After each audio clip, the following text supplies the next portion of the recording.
রসুল করিম সাল্লাল্লাহু আলাইহি ওয়াসাল্লামের সবথেকে প্রিয় দোয়া, অর্থাৎ আল্লাহ রসুল সাল্লাল্লাহু আলাইহি ওয়াসাল্লামের কাছে যেই দোয়াটি অত্যন্ত প্রিয় ছিল, তিনি যেই দোয়াটি অধিক পরিমাণে পাঠ করতেন এবং উম্মতদেরকেও পাঠ করার জন্য উৎসাহিত করেছেন, সেই দোয়াটি কি, এ বিষয়ে অতি সংক্ষেপে আলোচনা করার চেষ্টা করব।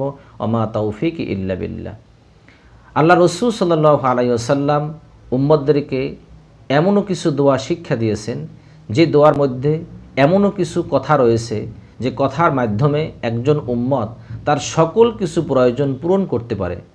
এমনও কিছু শব্দ বা এমনও কিছু কথা রয়েছে যে একটি কথার মধ্যে বান্দার সকল চাওয়া পাওয়া, আশা আকাঙ্ক্ষা আল্লাহর কাছে পেশ করা হয়ে থাকে।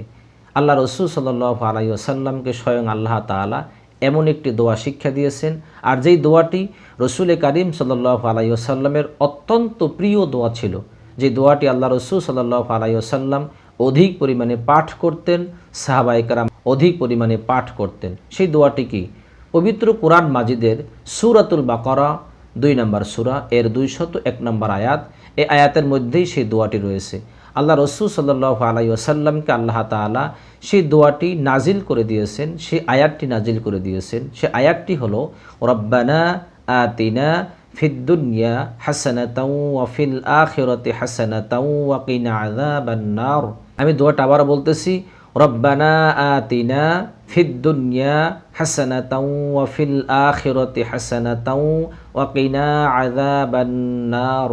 অর্থাৎ এই দোয়াটির অর্থ হলো, হে আমার রব, রব্বানা, হে আমার প্রতিপালক, হে আমার রব, হে আমার মালিক, আতিনা ফিদ দুনিয়া, আমাকে দান করুন দুনিয়ায় হাসানা, সকল কল্যাণ। এই হাসানার ব্যাখ্যা করতে গিয়ে মুফাসসিরগণ বলেন যে হাসানার মধ্যে বান্দার এমন কিছু প্রয়োজন নেই যা আল্লাহ তাআলা কবুল করেন না, আল্লাহ তাআলা দান করেন না। এক কথায় বান্দার যা কিছু দরকার, যা কিছু প্রয়োজন, আল্লাহ তাআলা এই একটি শব্দের মধ্যে সব রেখে দিয়েছেন। বান্দার কি প্রয়োজন, বান্দার কি অর্থের প্রয়োজন, সম্পদের প্রয়োজন, চাকরির প্রয়োজন, রিজিকের প্রয়োজন, সন্তানের প্রয়োজন, এক কথায় বান্দার যা কিছু দরকার আল্লাহ তাআলার কাছে এই দোয়ার মাধ্যমে প্রার্থনা করলে অবশ্যই আল্লাহ তাআলা তা কবুল করবেন। কেননা এখানে বলাই হয়েছে রব্বানা আতিনা ফিদ দুনিয়া হাসানাতাও, হায় আল্লাহ তাআলা, দুনিয়ার জমিনের সমস্ত কল্যাণ, দুনিয়ার জমিনের সমস্ত বারাকাত যাহা কিছু আছে আমাকে আপনি দান করুন। এর পরবর্তী হলো ওয়াফিল আখিরাতি হাসানাতাও ওয়া কিনা আযাবান নার, হায় আল্লাহ তাআলা, আপনি আমাকে পরকালের সমস্ত কল্যাণ দান করুন। সমস্ত কল্যাণ যাহা কিছু আপনার পক্ষ থেকে আপনার বান্দার জন্য দয়া রহমত হবে, করুণা হবে, আপনার বান্দার মঙ্গল হবে, পরকালে যা কিছু আপনার বান্দার জন্য উপকারে আসবে সেই সমস্ত কল্যাণ আপনি আমাকে দান করুন। ওয়াকিনা আযাবান নার, এবং জাহান্নামের আযাব থেকে, আগুন থেকে আপনি আমাকে মাফ করে দেন।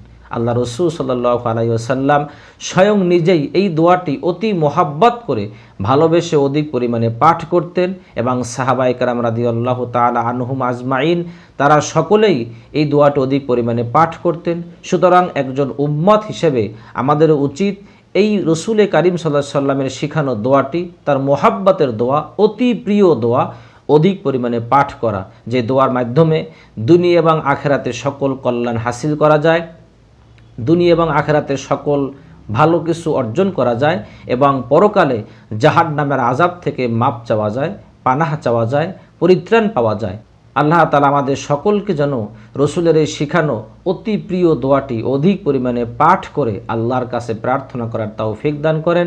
ওমা তৌফিক ইল্লা বিল্লাহ। আসসালামু আলাইকুম ওয়া রাহমাতুল্লাহি ওয়া বারাকাতুহু।